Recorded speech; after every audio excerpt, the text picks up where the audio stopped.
Halo, Assalamualaikum warahmatullahi wabarakatuh. Alhamdulillah wa syukurillah. Pada kesempatan kali ini, saya akan memaparkan sebuah materi yang Masya Allah sangat menarik sekali untuk dibahas pada kali ini, yaitu dakwah Islam dari masa ke masa. Namun, sebelum saya lanjut untuk memaparkan lebih jelas mengenai materi yang sangat menarik hari ini, izinkan saya memperkenalkan diri terlebih dahulu. Perkenalkan, nama saya Diva Aulia Fitri dengan nomor induk mahasiswa 210104010060 dengan dosen pengampu dari mata kuliah Sejarah Dakwah yang Masya Allah sangat beautiful sekali, yaitu Ibu Rizkiatul Hasanah. Dalam materi kali ini, saya sudah menjabarkan menjadi 6 pembahasan yang akan kita bahas nantinya.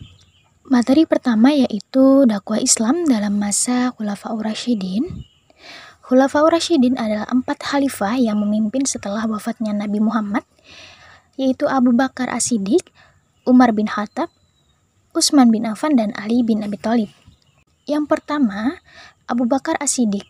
Dakwah Islam dalam masa beliau ini yang pertama sangat bijaksana tetapi penuh ketegasan dalam menyikapi situasi seperti murtad dari agama, fitnah ridho, gerakan nabi palsu yang dilakukan oleh Musailamah Al-Kadzab, dan pembangkangan zakat. Yang kedua, mengedepankan amal dan buah dari jihad ekspedisi keluar jazirah seperti ke kawasan utara dan Syam. Kawasan utara itu meliputi Bahrain, Qatar, Kuwait, Zat Asalisi, dan Irak. Lalu yang ketiga, dakwah dengan lembut melalui surat pemberitahuan. Dan yang terakhir, pengumpulan Al-Quran, karena pada saat itu para hafiz itu banyak yang gugur dalam peperangan. Selanjutnya yaitu Umar bin Khattab. Dakwah Islam dalam masa beliau ini memperbaiki sektor administrasi dan tata kelola negara selama kurang lebih 10 tahun 6 bulan, menghilangkan kezaliman dan perbudakan, strategi perluasan wilayah, mengedepankan keadilan dan musyawarah, adanya toleransi dan persamaan, akulturasi budaya, pemberdayaan umat agar umat sejahtera, penanggalan kalender Hijriah, membuka pos pelayanan pengaduan, adanya mata uang diwan, pembagian tugas kenegaraan dan membangun Baitul Mal, lalu pengumpulan dan pencetakan Al-Quran, Futuhat Islamiyah di Irak, Palestina, Yordania, Suriah, serta memperdayakan ulama, gubernur, dan pegawai di jalan dakwah islamisasi nilai-nilai keislaman, tatwir, dan tadbir. Yang ketiga yaitu Utsman bin Affan. Dakwah Islam masa beliau ini terkenal yang pertama, dakwah melalui tugas kehalifaan, kodifikasi Al-Quran Mushaf, zuhudisasi, pendidikan kepada rakyat, mengikuti tradisi yang ada di Islam, Futuhat Islamiyah di Barat Afrika dan Mesir. Dan yang terakhir, Khalifah Ali bin Abi Thalib. Dalam masa dakwah beliau ini, beliau melakukan 5 langkah politik. Yang pertama yaitu memecat para pejabat, yang kedua mengambil kembali tanah dan hibah keluarga, yang ketiga membagikan uang dari Baitul Mal, yang keempat mengatur tata laksana pemerintahan, dan yang kelima kufah sebagai pemerintahan. Lalu ciri-ciri dakwah Islam beliau ini yang pertama adalah dakwah dengan peperangan dengan tujuan menegakkan keadilan, kedua dengan cara diplomasi adanya perjanjian damai, dan yang ketiga mengamalkan Al-Quran dan Sunnah Nabi. Selanjutnya, dakwah Islam pada masa Daulah Umayyah. Dakwah Islam dalam masa Daulah Umayyah ini dilakukan dengan 2 metode, yaitu yang pertama, dakwah dengan cara ekspansi wilayah atau perluasan wilayah. Yang pertama, Daulah Umayyah melakukan perluasan wilayah ke wilayah barat. Begitu Muawiyah berhasil menduduki jabatan sebagai khalifah umat Islam, ia langsung membuat langkah-langkah strategis untuk mengembangkan kekuasaannya. Muawiyah berusaha mematahkan Imperium Bizantium dengan merebut kota Konstantinopel. Lalu yang kedua, penaklukan di Afrika Utara. Wilayah-wilayah di sekitar pantai Afrika Utara umumnya berada dalam kekuasaan Romawi dan diperintah oleh satuan-satuan tentara Romawi. Sedangkan di daerah gurun, Sahara sampai dengan daerah pertanian yang memanjang sampai pantai Atlantik di barat dan sampai ke negara Sudan di selatan merupakan negeri-negeri merdeka yang dikuasai oleh Raja Barbar. Yang ketiga, ekspansi ke Spanyol. Wilayah Spanyol atau yang orang Arab biasa menyebutnya itu dengan Andalusia merupakan semenanjung yang merupakan pintu gerbang untuk memasuki Laut Tengah. Setelah berjaya di Afrika Utara, tentara Islam ingin melanjutkan ekspansi ke daratan Eropa. Spanyol pada saat itu dikuasai oleh otokrasi kecil oleh Visigoth di bawah Raja Roderick. Lalu yang terakhir, ekspansi ke wilayah timur. Penaklukan ke wilayah timur juga mendapatkan hasil yang cukup gemilang. Di antaranya penaklukan ke wilayah timur ini adalah ke daerah Sind. Yang dimaksud dengan daerah Sind ini adalah negeri yang melingkari sungai Sind atau Indus, membentang dari Iran sampai pegunungan Himalaya. Selanjutnya, metode yang kedua yaitu dakwah dalam memajukan kebudayaan atau peradaban Islam. Sejak masa Rasulullah dan dilanjutkan pada masa Khulafaur Rasyidin, ilmu pengetahuan Islam yang bersumber dari Al-Quran dan hadis Nabi menjadi sumber pertumbuhan dan perkembangan ilmu-ilmu agama Islam. Semangat mencintai agama Islam yang sempurna inilah yang menyebabkan perkembangan ilmu-ilmu Islam cepat menyebar di kalangan umat Islam, baik yang berbangsa Arab sebagai penerus membawa cahaya Islam maupun non-Arab sebagai penerima atas kehadiran Islam. Salah satu pembawa misi cahaya Islam tersebut adalah dinasti Umayyah. Karena pada keturunan Umayyah ini, yang kemudian mendirikan pemerintahan Umayyah memiliki prestasi di segala bidang, baik sosial, politik, militer, kebudayaan atau kesenian, dan utamanya kemajuan di bidang keilmuan Islam, seperti ilmu hadis, ilmu tafsir, fikih, tauhid, dan tasawuf. Pembahasan yang selanjutnya adalah dakwah Islam pada masa Daulah Abbasiyah. Gerakan dakwah pada masa Abbasiyah ini tidak lepas dari peran ulama dan umarah yang masih tetap konsisten untuk memperjuangkan serta membela agamanya. Karena seiring dengan kebencian dan kedengkian serta munculnya gerakan-gerakan orang-orang Eropa Kristen, kondisi dunia Islam dan kaum muslimin telah menciptakan mentalitas layak terbelakang dan kalah di mana saat itu, sebagaimana yang ditulis oleh Majid Irsan Al-Kilani dalam bukunya bahwa di dalam tubuh umat Islam ini telah terjadi perpecahan pemikiran Islam. Tuntutan perubahan atas kondisi masyarakat saat itu terasa semakin mendesak. Demikian juga dengan bahaya kekuatan luar yang terus mengancam. Saat itu masyarakat muslim dihadapkan pada dua pilihan, yaitu melakukan perubahan radikal dari dalam atau menyerah kepada ancaman yang membawa kebinasaan. Akan tetapi, seluruh elemen dan potensi gerakan dakwah dikerahkan oleh para ulama dan umara untuk memilih perubahan radikal dari dalam diri atau internal, sampai mereka pun lebih memfokuskan metodenya kepada gerakan dakwah yang bersifat kultur, yakni lebih memfokuskan perhatiannya kepada upaya berbenah diri untuk mengevaluasi dan memperbarui semua pemikiran dan konsepnya selama ini, agar kemudian bisa kembali ke tengah masyarakat dan memulai proses pembaruan atau islah atau menjalankan prinsip amar ma'ruf nahi mungkar. Pembahasan yang selanjutnya yaitu dakwah Islam di Afrika, Eropa, dan Amerika. Yang pertama yaitu dakwah Islam di Afrika. Yang pertama ada di Habasyah atau Ethiopia. Islam pertama kali berkembang di Habasyah bermula pada Rajab tahun kelima kenabian. Lalu yang kedua di Mesir, ekspansi wilayah mencapai Mesir di masa pemerintahan Khalifah Umar bin Khattab. Saat itu Mesir berada di bawah kekuasaan Bizantium yaitu Romawi Timur. Lalu yang ketiga, Afrika Utara. Melanjutkan ekspansi yang dilakukan Umar bin Khattab, Afrika Utara jatuh ke tangan Islam di masa pemerintahan Khalifah Utsman bin Affan. Dan yang terakhir di Afrika Barat, masuknya Islam di Afrika Utara punya pengaruh besar pada penyebarannya di Afrika Barat. Jalur niaga dari Afrika Utara hingga Afrika Barat menyebabkan para pedagang bisa leluasa mendakwahkan Islam kepada penduduk Afrika Barat, terutama di kerajaan Sudan. Selanjutnya yaitu dakwah Islam di Eropa. Yang pertama ada di Andalusia atau Spanyol. Penaklukan Andalusia amat terkenal dengan kisah kepahlawan Tariq bin Ziyad. Kendati diragukan kesahihannya, Tariq dikabarkan menggebukkan semangat prajuritnya dengan membakar kapal perang mereka. Alhasil, para prajurit muslim bertempur dengan gigih dan berhasil merebut Andalusia. Sejak itulah singgungan Islam dengan benua Eropa dimulai dengan intens, terlebih lagi usai jatuhnya dinasti Umayyah di Timur Tengah. Salah seorang keturunan Bani Umayyah yaitu Abdurrahman kabur ke Andalusia.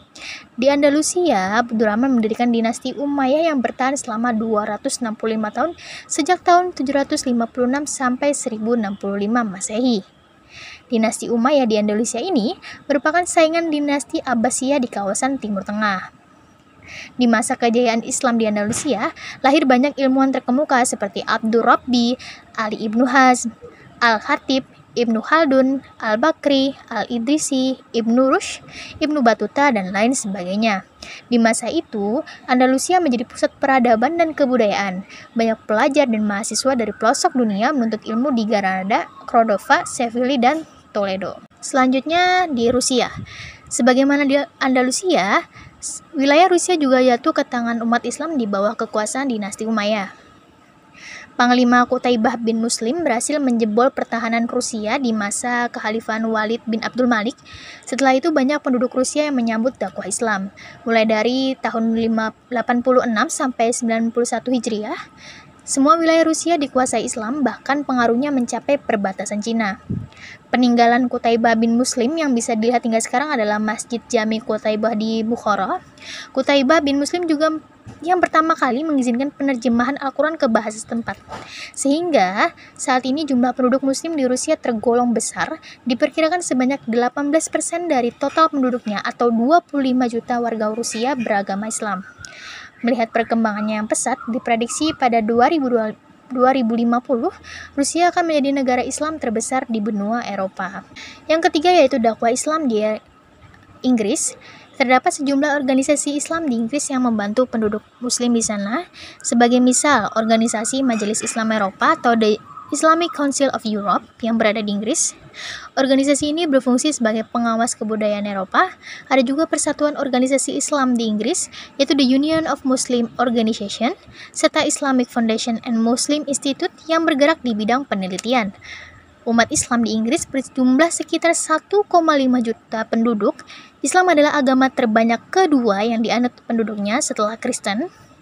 Selain dari penduduk Inggris, sebagian besar pemeluk agama Islam berasal dari keturunan Arab, Turki, Mesir, Siprus, Malaysia, dan lain sebagainya. Pada tahun 1985 di Stafford, Inggris juga pernah terpilih wali kota bernama yang memeluk agama Islam yang bernama Muhammad Ajeb. Hal ini menandakan bahwa Inggris termasuk agama yang cukup toleran terhadap Islam. Yang terakhir yaitu dakwah Islam di Prancis. Umat Islam di Prancis tergolong banyak, bahkan agama terbanyak kedua yang dianut penduduknya setelah Kristen. Selain dari warga asli Prancis, sebagian besar penganut Islam adalah warga imigran dari Afrika Barat, Timur Tengah, dan lain sebagainya. Saat ini populasi muslim di Prancis sekitar 3 hingga 4 juta penduduk. Kontribusi pada 5,6% dari total penduduk Prancis. Terdapat banyak kontroversi mengenai keadaan muslim di Prancis, mulai dari kasus penayangan karikatur Nabi Muhammad di majalah Charlie Hebdo, kasus terorisme, hingga fobia Islam. Selanjutnya yaitu dakwah Islam di Amerika. Muncul kekuatan yang disebut Black Muslim dengan tokohnya yang bernama Elijah Muhammad di kota Chicago. Sesuai namanya, orang-orang yang ada di dalamnya rata-rata muslim berkulit hitam. Kelompok ini menuntut ada persamaan hak tanpa membedakan warna kulit seperti halnya ajaran dalam Islam. Black Muslim membawa pengaruh cukup luas sehingga banyak tokoh di Amerika Serikat yang kemudian masuk Islam. Seperti orator ulung Malcolm yaitu Al-Haji Malik Al-Sabah atau mantan petinju Cassius Clay yang kemudian berganti nama menjadi Muhammad Ali. Baik Ali maupun Malik, keduanya turut mendakwahkan Islam di Amerika Serikat. Sepeninggalnya Muhammad Ali, anaknya yang bernama Wallace Muhammad memegang tongkat estafet selanjutnya. Dia memegang organisasi Nation of Islam yang kemudian berganti nama menjadi World Community of Islam in West in tahun 1976. Perubahan nama ini untuk menjangkau dakwah lebih luas. Di bawah kepemimpinannya, perkembangan Islam bertambah maju. Dakwah antirasial yang diembannya sesuai ajaran Islam mengetuk banyak orang untuk belajar agama ini yang tidak mengenal perbedaan warna kulit hingga ras. Pada tahun 1980, tanggal 30 April, nama World Community of Islam in West kemudian diubah menjadi American Muslim Mission atau AMM untuk meneguhkan misi organisasi, yaitu mendakwahkan Islam lebih luas lagi. Sementara itu, organisasi maupun institusi Islam makin bertebaran di Amerika Serikat sering berjalannya waktu. Seperti di kota Chicago, berdiri Islam Institute. Gedung ini merupakan proyek organisasi konferensi Islam internasional yang berkedudukan di Jeddah. Gedung ini dilengkapi dengan perpustakaan, ruang kuliah, aula, dan kelengkapan lainnya untuk belajar Islam. Lalu ada Islamic Center yang ditemukan pula di Los Angeles sebagai pusat ceramah dan aktivitas Islami lainnya. Kita lanjut ke pembahasan selanjutnya, yaitu dakwah Islam di Australia dan Asia Tenggara. Dakwah Islam di Australia. Total warga muslim di Australia saat ini kurang lebih berjumlah 1 juta orang. Dengan jumlah warga muslim yang ada tersebut dibutuhkan berbagai cara dalam mentransfer penyebaran nilai-nilai dakwah Islam.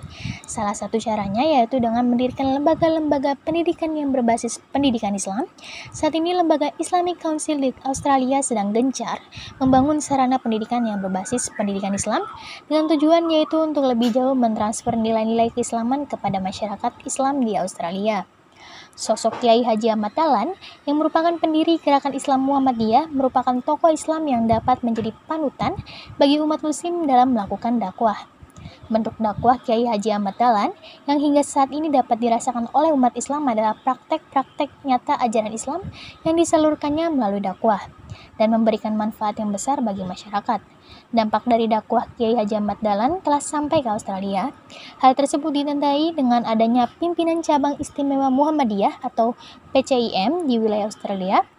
Tantangan dakwah Islam di Australia berikutnya yaitu dari pengemasan, pemberitaan-pemberitaan yang salah terkait Islam di media-media Australia, sehingga memunculkan Islamofobia di sebagian masyarakat Australia. Dengan adanya Islamofobia tersebut, kita sebagai umat muslim harus mampu membina hubungan yang baik dengan non-muslim. Salah satu caranya yaitu dengan mengadakan diskusi dengan masyarakat non-muslim dengan memberikan pemahaman Islam yang benar dan berdiri di atas persaudaraan. Selanjutnya yaitu dakwah Islam di Asia Tenggara. Dalam catatan sejarah, Asia Tenggara dengan Arab Saudi telah melakukan kerjasama sebelum datangnya Islam. Hubungan ini terjalin karena adanya Jala Sutra yang saat itu merupakan arus perniagaan yang sangat pesat. Menurut Thomas W. Arnold, dalam The Preaching of Islam, A History of the Propagation of the Muslim Faith, memperkirakan Islam dibawa oleh pedagang Arab pada awal abad pertama Hijriah. Banyak proses islamisasi yang dilakukan antara lainnya yaitu pernikahan, perdagangan, pendidikan, seni budaya, politik, dan sufinisme. Terdapat 3 pendapat tentang masuknya Islam di Asia Tenggara. Pertama, ada teori yang menyatakan Islam masuk pada abad ke-7 Masehi yang dibawa oleh para pedagang dari India, Gujarat, Persia, atau Cina. Teori kedua yang menyatakan bahwa Islam masuk pada abad ke-11 Masehi. Teori ketiga menyatakan bahwa Islam datang pada abad ke-13 Masehi yang dilakukan oleh pedagang dari Gujarat dan India. Pembahasan kita yang selanjutnya yaitu dakwah Islam yang ada di Indonesia, yaitu negara kita sendiri. Dakwah Islam di Indonesia dilakukan dengan 5 cara, yaitu yang pertama yaitu dengan perdagangan. Perdagangan menjadi cara pertama dakwah Islam di Indonesia. Cara ini banyak dilakukan oleh para pedagang muslim dari Arab, Gujarat, dan Persia pada awal kedatangan mereka.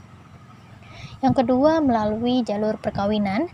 Para pedagang muslim yang juga para mubalik menikahi permaisuri atau putri raja dan kaum bangsawan.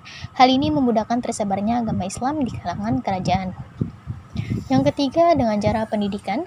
Cara ini banyak dilakukan oleh mubalik, khususnya para wali songo, yang mendakwakan Islam dengan memanfaatkan tempat menuntut ilmu para biksu agama Hindu dan Buddha yang disebut mandala, lalu kemudian mandala itu diubah menjadi pesantren untuk mendidik santri.